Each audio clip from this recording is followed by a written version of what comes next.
Hi, I'm Teresa and welcome to my channel. Today I am super excited because it is Lesbian Visibility Day. At least on the day this goes up, it is not yet. But I'm just super excited because I am a lesbian, if you may know, if you've seen some of my previous videos. And this day means a lot to me because it's actually the day that I first had the confidence to come out, just seeing so much positivity for lesbians. And so I want to be a source of positivity too, and just recommend some lesbian books that I love and some that I'm really looking forward to reading soon. But first I just want to very quickly say a little bit about the word lesbian. So I don't think this is something that a lot of people notice until it's pointed out and then you cannot stop noticing it.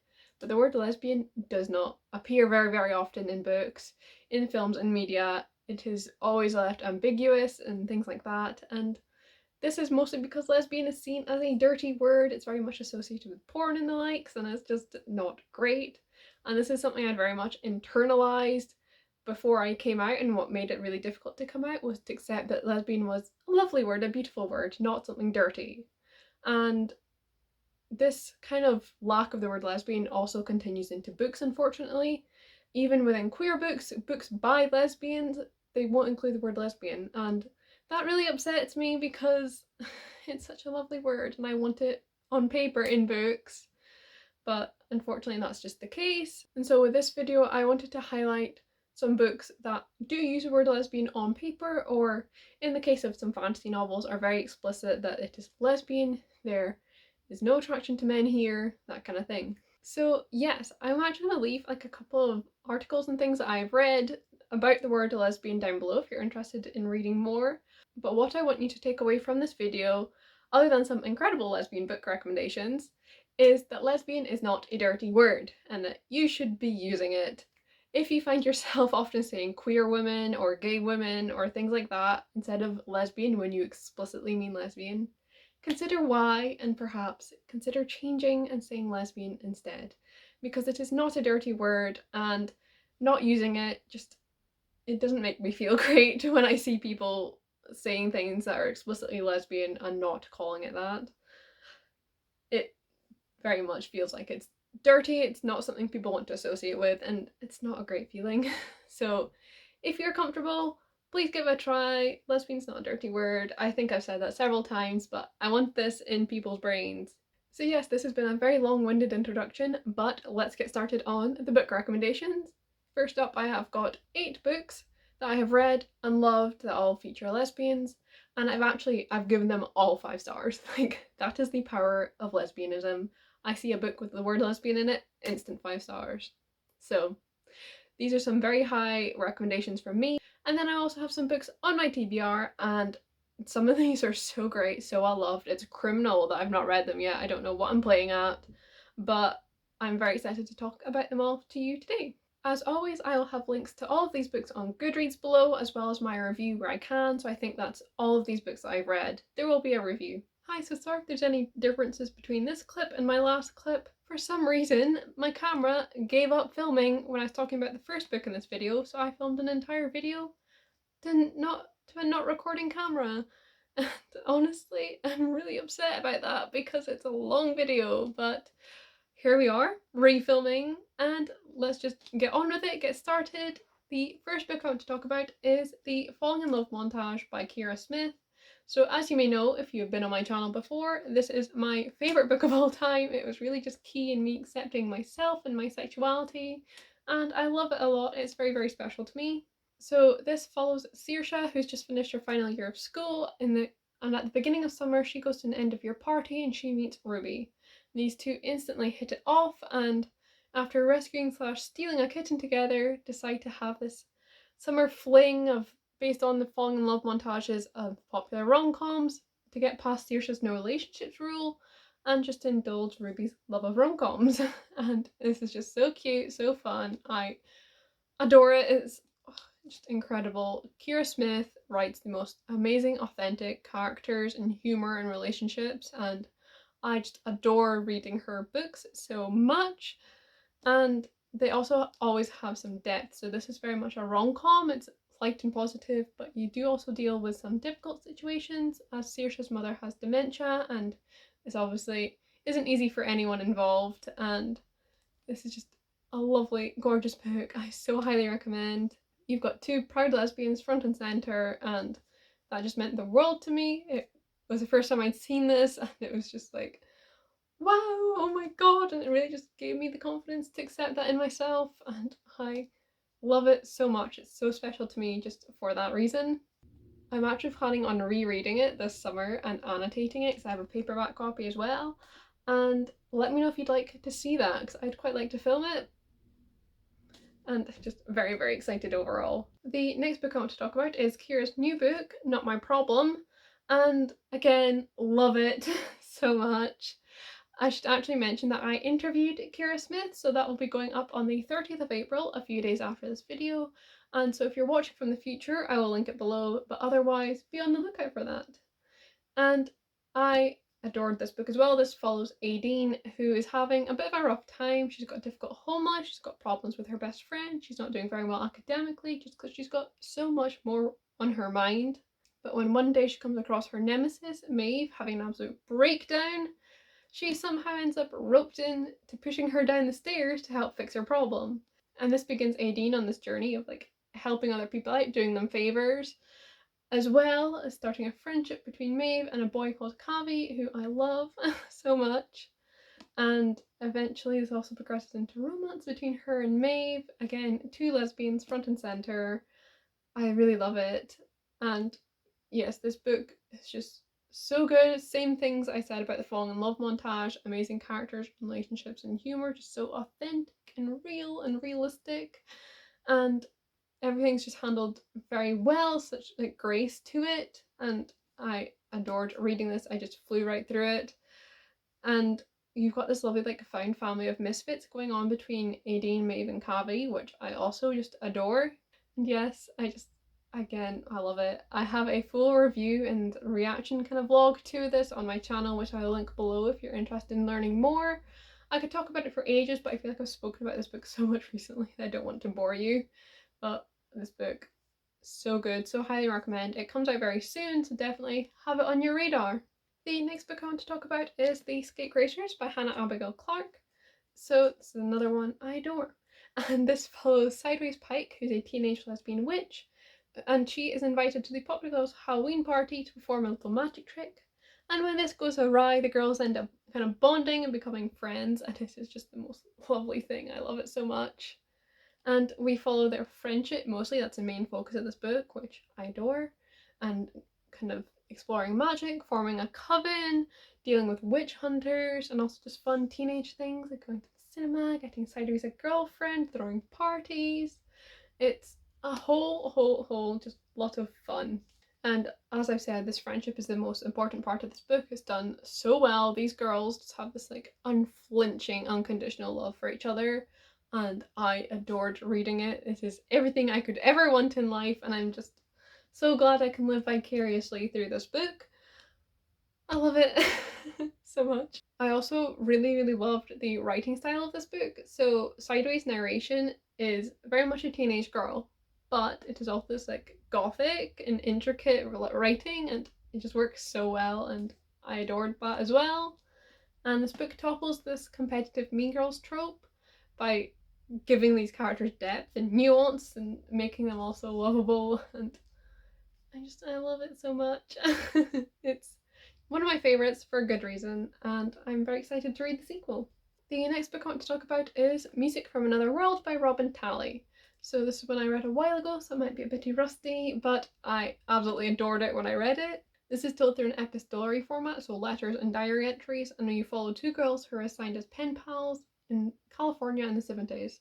First up, you follow Tammy, who is a closeted lesbian living in Orange County with her family, who are uber religious, and she just has to like protest her own right to exist, and it's not a good situation. And reading her early parts just had me so angry, so emotional, so quickly. I so instantly connected with her character.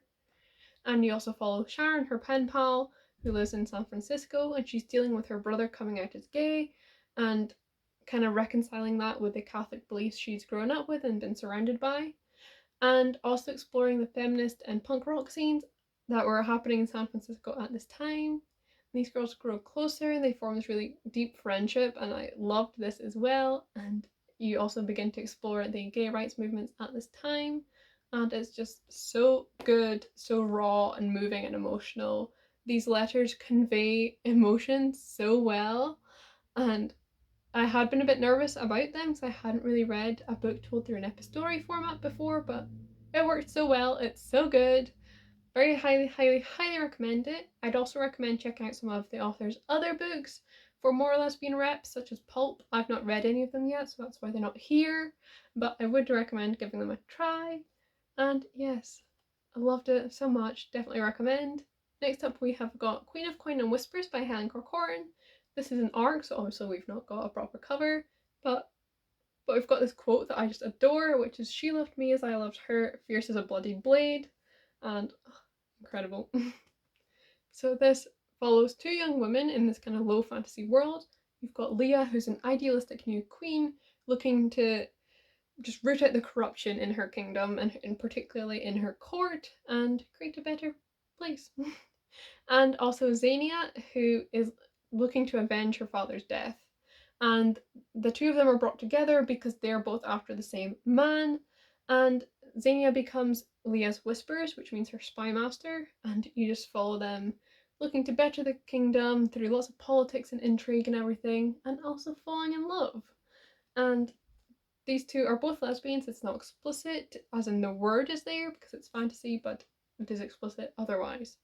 And Xenia is also demisexual, which is really interesting because A, the author is demisexual, its own voices, and B, you got this most amazing slow burn. It's just genuinely wonderful. There's flirting through books, and it's just such a deep connection, and I love it so much. If you're a fan of politics, you'll enjoy this. It keeps you on your toes. It's just such a joy to read, and I definitely need to read more political based fantasy because I did really enjoy this aspect of this one.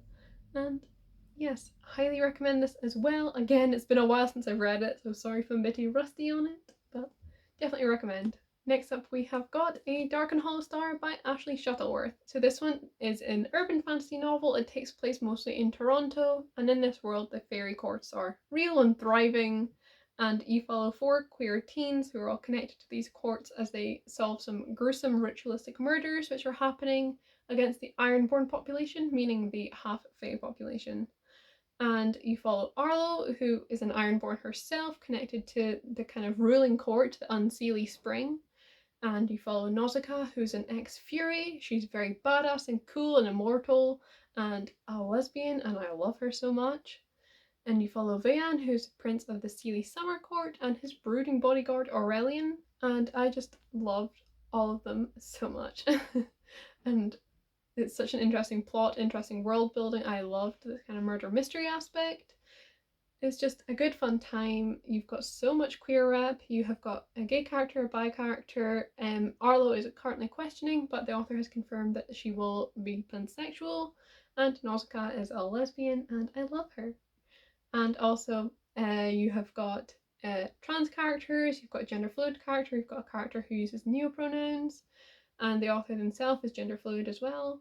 And you also have Nausicaa being quite open about having depression and attending therapy, and I loved seeing this in any YA novel, but particularly in a fantasy context where that's not always very common, and it's just a good fun time. I really just highly recommend this one. Just if you like kids having to become reluctant allies because adults are useless, you will like this. Next up we have got The Midnight Lie. So this follows Nerim, who lives in the ward. This is a section of the city reserved for this lower class, and it's incredibly strict. You know, you're not allowed sweets, you're not allowed to wear colour, you can't walk about with your hands in your pockets. It is very strict, difficult life. And when she meets Sid, a rakish traveller, she begins to question this as Sid tells her that the High Kith, this higher class, possess magic. And so Nerim has to choose between continuing with her life as it is, just keeping her head down, making it through, or trusting Sid, who above all asks not to be trusted, and to explore something else and to find this magic in the city. And this book is so good. I read it very recently, and the relationship had me feral. I had seen so much about it, but I still did not expect it to get me that good. It was amazing. And Oh, love them so much. They're so good together. You've got this lovely pining, and then oh, so good. And I also really love that Sid, even though this is a fantasy world, is so explicitly lesbian, and you also see her dealing with receiving the same arguments against her not being attracted to men as lesbians do in like real life. You know, how can you know if you've never been with a man, that kind of thing. And oh, it's so good. Angram dealing with comp het. This is compulsive heterosexuality. So being in a society where being straight is the norm and kind of having to reconcile with this and deal with this and how this affects you and all of that. It's something I find very interesting, something I struggle with. So it's interesting to see it, particularly in a fantasy context. And yes, if you like morally grey sapphics, you will enjoy this. It is so good, so fun. Cannot wait for the sequel. I just love it so much. I actually read this in my recent video, which is a vlog, so I definitely check that out if you want to know more and to see some of my reactions. It's a good fun time. And next up is another book I read for that vlog, and that is Gideon the Ninth by Tamsin Muir. So this is lesbian necromancers in space with a magical competition. What more could you want? So we follow Gideon, who's indentured to the ninth house in the society. There are 9 houses which are necromancer families and forming this part of the society. And yes, Gideon is indentured. She's not happy to be there. She wants out, and on her god knows how many attempts she's had to escape, but on this one she so nearly gets out. But she is thwarted by Harrowhark, who is the reverend daughter of the ninth house and bone witch extraordinaire and Gideon's enemy since infancy, really. And so Harrowhark has been summoned by the Emperor to take place in a competition to become a lictor. I don't know how you say that word, but it basically means she'll be like immortal and all-powerful. But she needs a cavalier, which means she needs Gideon to be her swordswoman. And Gideon is roped into going with her, and so they arrive at this competition where they are in a house with a whole bunch of other people and they don't know who to trust, and they've got such fun dynamics between the two of them and the other characters in this who to trust. Is someone murdering us all? What are we all doing here? Because we don't really understand what's happening, and it's so fun. Best character dynamics, such a fun like dark humor as well, and it's just so good.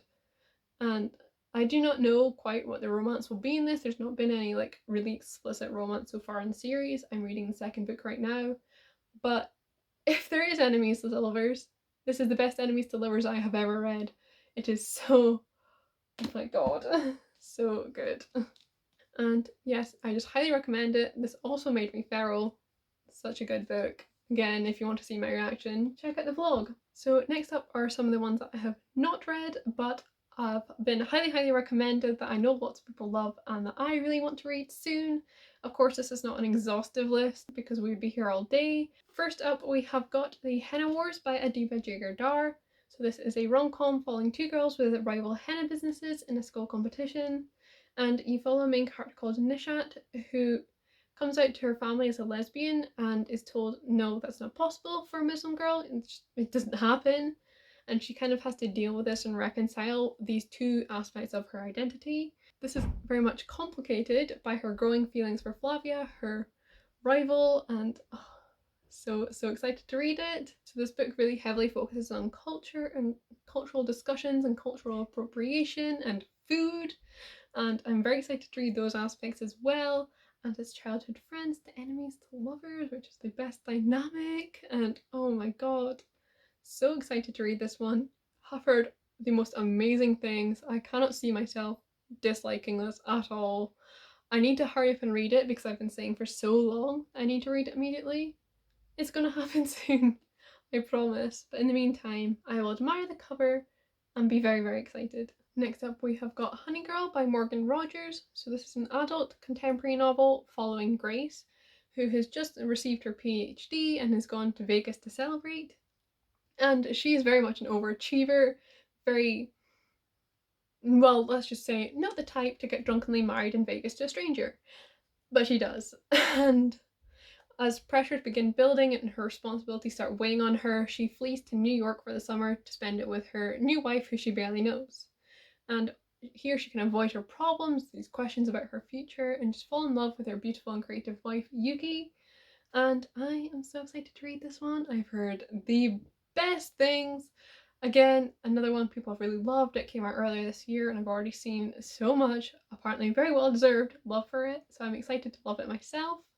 Though I am a bit intimidated because I think this is going to hit very close to home in a lot of aspects, because so much of this deals with Grace as a character and kind of loneliness of growing up and things like that, and dealing with like pressures put on you and everything. And overall, I'm just very excited to read it.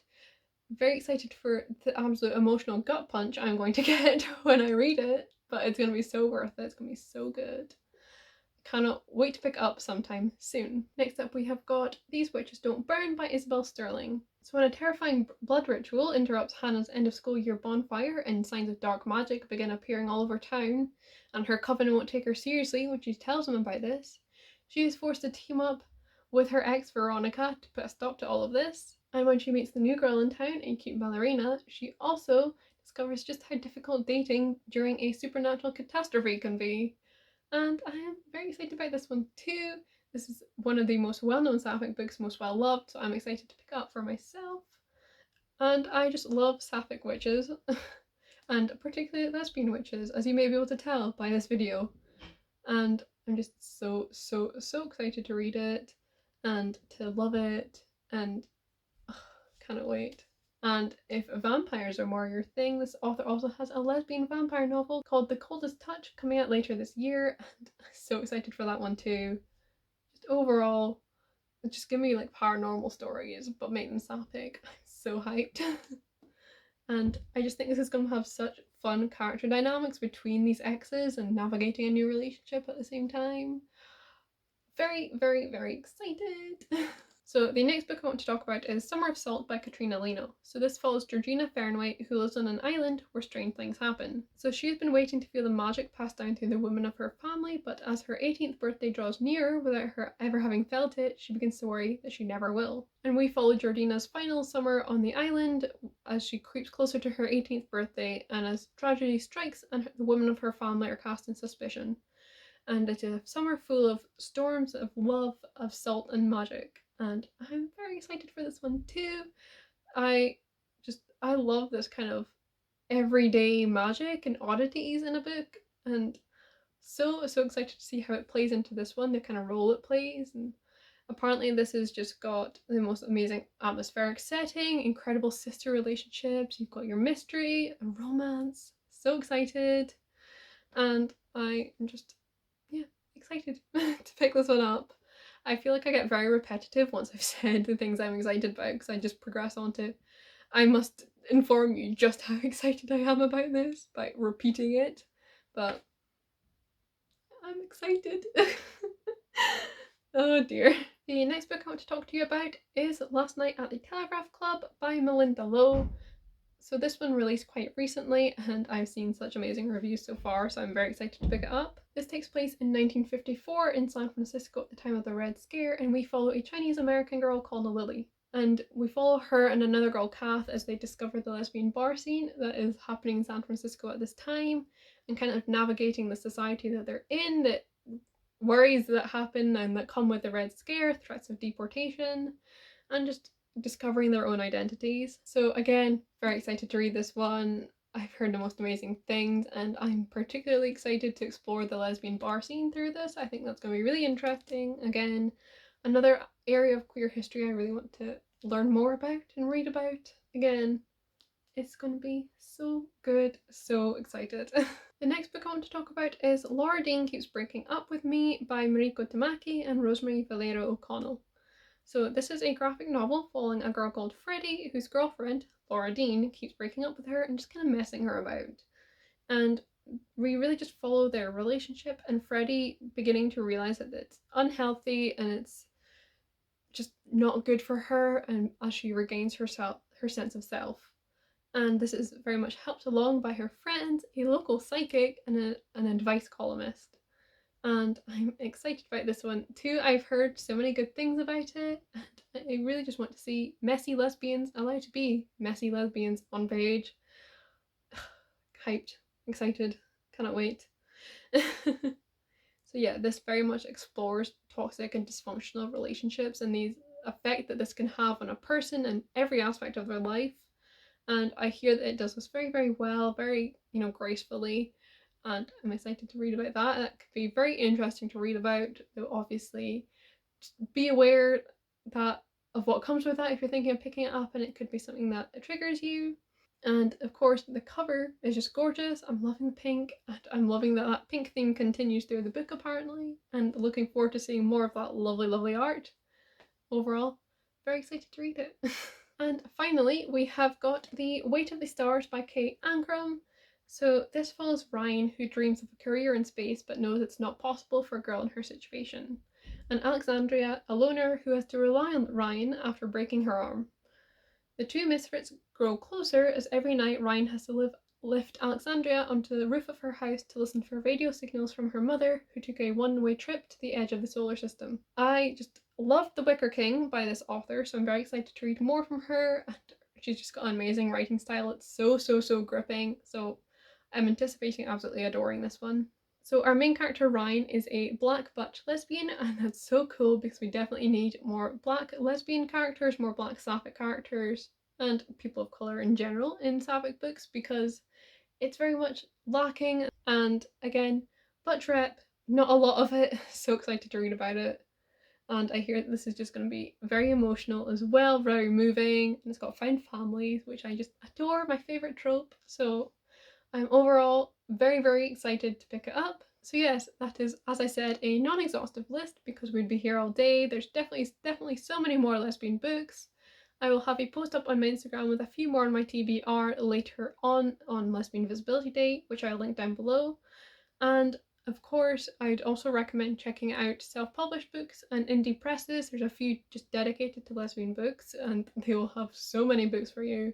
I really want to start reading from some of them, but I am very intimidated and I don't know where to start. So definitely, if you're braver than me, give that a go.